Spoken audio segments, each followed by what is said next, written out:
Hi everyone, my name is Mason Strasser, and today I'll be presenting to you all about the Crandall Canyon mine collapse. So a little bit of history on the mine. It was located in Huntington County, Utah, which is northeastern Utah, and it was originally mined from 1939 to 1955 using the broom and pillar method. And so the broom and pillar method, you can see in this image on the PowerPoint, is where they mine continuously through this coal vein, but they leave pillars of coal to support the roof and prevent a structural collapse. And now that is going to be important later when we talk about exactly how this disaster occurred. So it was shut down, the mine was shut down in 1955, and it was purchased by Genwall Coal Company in 1983. And then it was mined by Genwall from 1983 until its closure after the Crandall Canyon mine collapse. So Genwall Coal also had a history of safety violations, and there were 83 violations in 2006 and 2007 prior to the incident. And this was all dismissed by Genwall's CEO as minor violations that didn't truly impact the safety of the miners. And there were mine inspections performed by the Mine Safety and Health Administration, but these inspections didn't raise any red flags or raise any concerns about the safety of the mine before the incident. So a little context about how this disaster actually occurred. So Genwall submitted a plan to the Mine Safety and Health Association to recover coal contained in the barrier pillars. And the barrier pillars are what we saw on this previous slide, where the pillars, they're the pillars that hold up the roof. So what they would do is they would remove the coal from each row of pillars, and then that section of the roof would fall, but the other pillars would still maintain the stability of the overall chamber, so they could remove the coal from the pillars sequentially and sort of back their way out of the mine to get the most coal out of each of these seams. So the Mine Safety and Health Administration approves this plan based on an engineering report from Agapito Associates, which is a mining consulting company that is owned by Genwall Resources. And this report said that the mine was safe, that there were no issues, that this coal could be safely removed without the possibility of a structural collapse.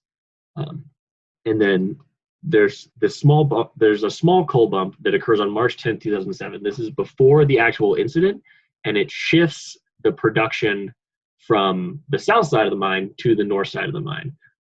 But Genwall doesn't report this to the Mine Safety and Health Administration, and they believe that it doesn't impact the structural stability of the north side of the mine, and they can safely remove the coal from that seam.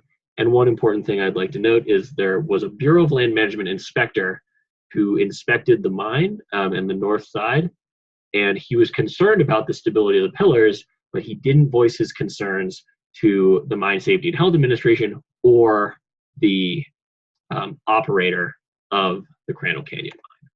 So the collapse occurs on August 6, 2007, and it's what's called a mine bump. And a mine bump is essentially when the pillars that are holding up the roof fracture and break due to either shear stress of sideways pressure or just too much compression straight down. So these support pillars shatter and trap 6 miners inside the mine. And this actually measured 3.9 on the Richter scale. And then immediately afterwards, an emergency response plan is implemented by Genwall Resources and the Mine Safety and Health Administration. There was no public health or state response immediately after the collapse.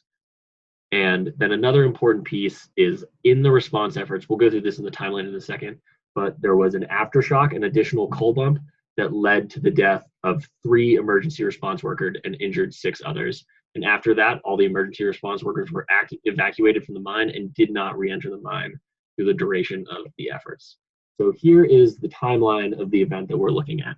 On August 8th, this is 2 days after the collapse that occurred on August 6th, which trapped the 6 miners.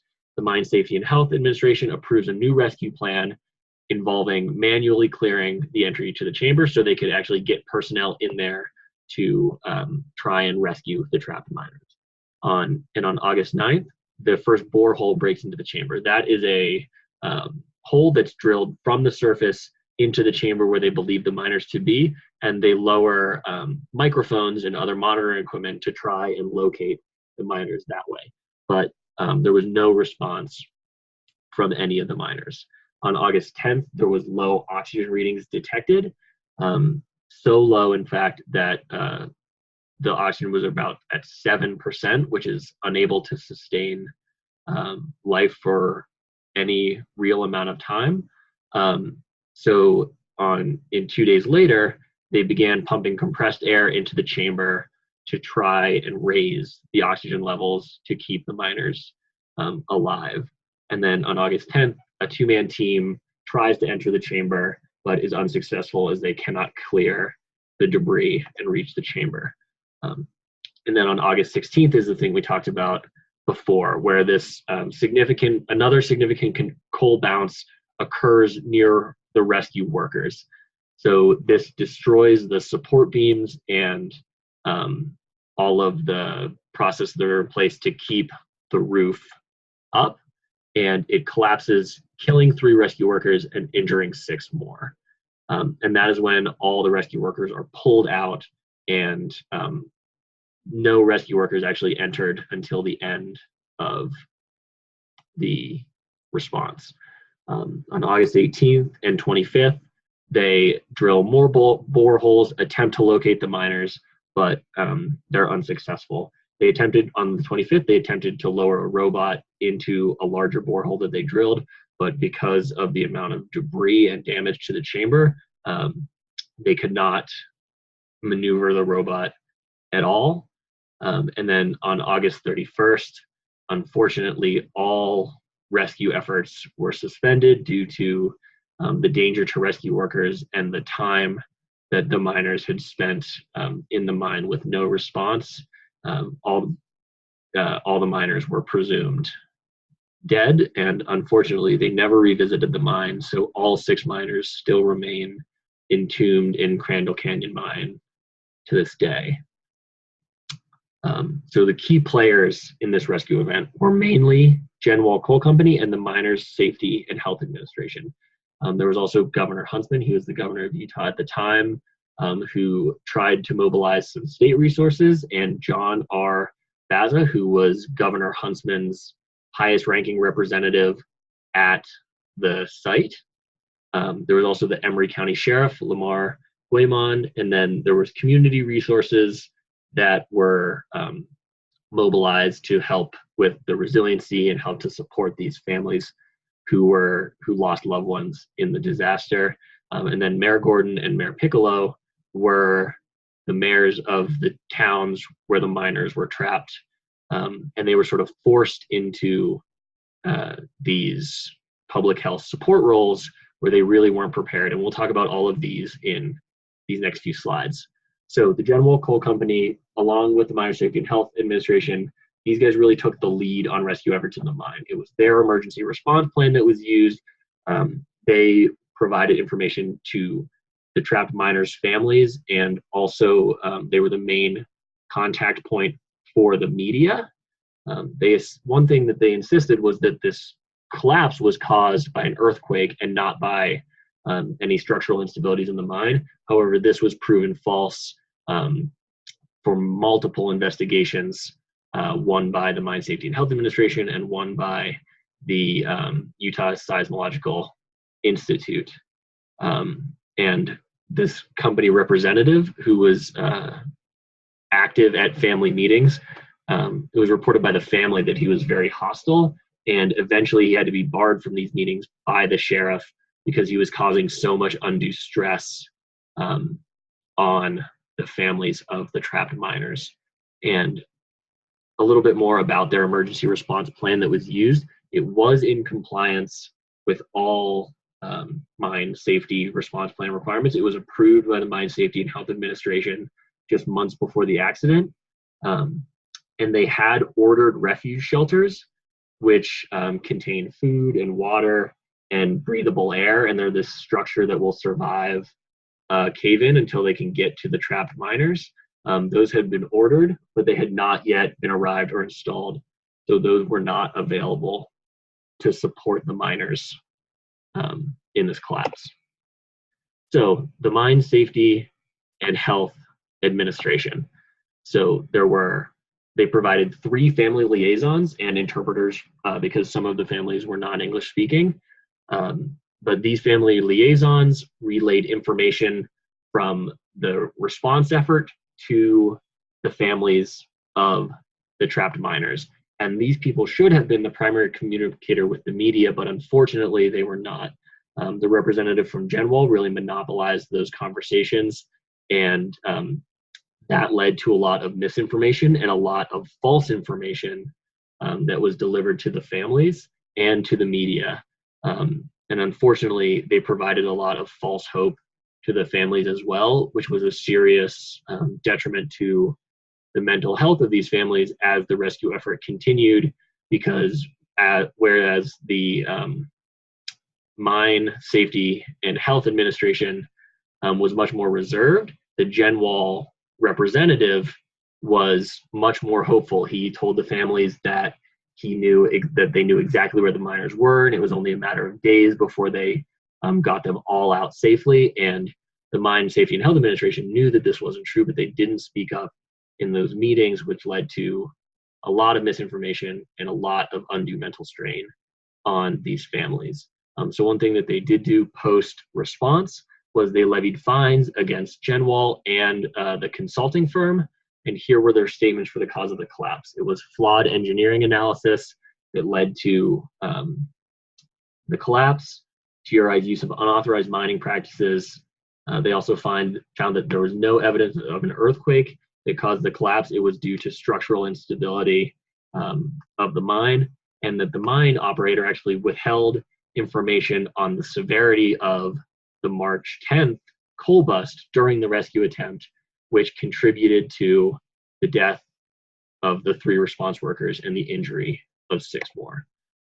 There were criticisms of the Mine Safety and Health Administration's response, however.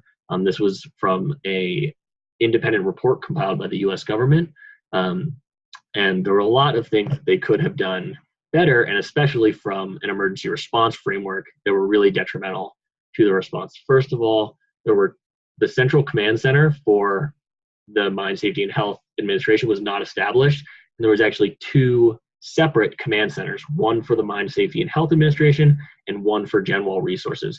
And this led to a lot of confusion. The person in charge was not clearly identified. The environment at the site hindered open communication to where Genwall and the Mine Safety and Health Administration were not effectively sharing information and resources to get these miners out safely. And also on the family side, the family liaisons were present but not identifiable. Many of the families said that they were told that the family liaisons were present, but with all the hustle and bustle at the site that they were staying, they couldn't adequately identify the family liaisons to voice their concerns and their questions and to get information about their missing family members. And also the inconsistencies in messaging when it came to Genwall resources led to a lot of inconsistencies and false hope and media misinformation. So there were also state resources. Governor Huntsman convened a special council the day after the collapse, but there was no specific emergency response plan established and implemented by the state simply because they didn't have one. The Emery County Sheriff took the lead on supervising traffic control, public safety response, and that sort of thing, and the state merely provided logistical support. They assisted the sheriff with traffic control, they assisted the Mine Safety and Health Administration with media relations, and Governor Huntsman and his team actually personally assisted family with their personal needs, with food, with shelter, with emotional support. But the state really did not play a key role in this response. And so here are some quotes from John R. Braza. He was the governor's representative on site, and these were some of the things that he noticed. These are actually statements that he gave to a Utah in a Utah congressional hearing later after the accident. So the role of the state government was undefined, and the state government seemed like spectators at the event. The state really couldn't mobilize any effective, reasonable response. And especially because there was no state agency with direct involvement in the rescue operations.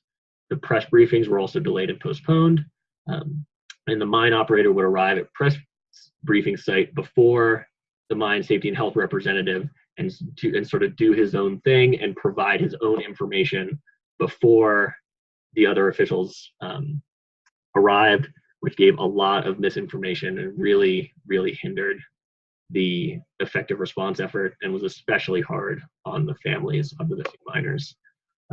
However, there was a lot of community resource. There was a lot of community mobilization. This was a very tight-knit community that really cared about each other. They all grew up in mining. They all were very afraid this would happen. And when it did happen, they really came together. They provided food, temporary housing, counseling, and religious support. This was a very big religious community. They held candlelight vigils and fasts and prayer marathons for the families, just to really let them know that they were cared for and that they were loved and that they would weather this storm together.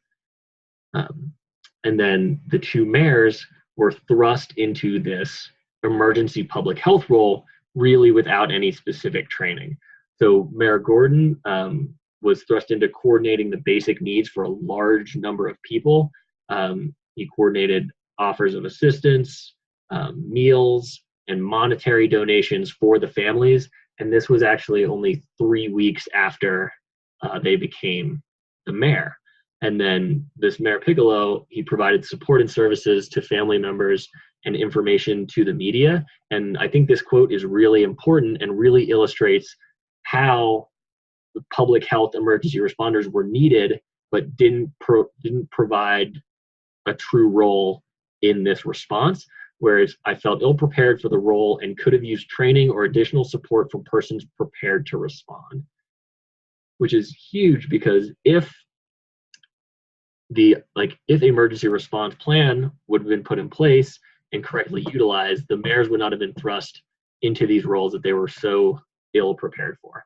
And no emergency response plan existed to guide their efforts. So the roles that public health providers should have played in this crisis is really what, or assuming the roles taken on by these new mayors.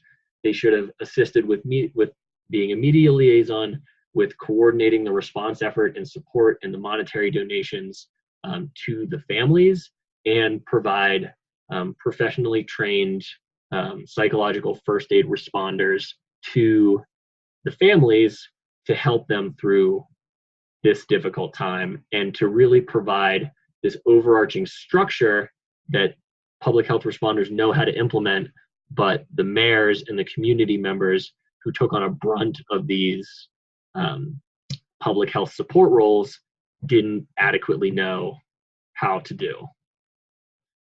And so there were changes in emergency management after this disaster. So there were some for the Mine Safety and Health Administration and some for the government. So the changes for emergency management for the MSHA were process-based. They're utilizing more rigorous screening of miner plans, providing additional training, technical support, and really the one that I want to focus on is enhancing the oversight by management of inspection of mining approvals to really dig deep and make sure that the reports they're getting from AAI and other associates are clean and are right and are true to the actual mine capabilities. And then the changes to emergency management for the state of Utah.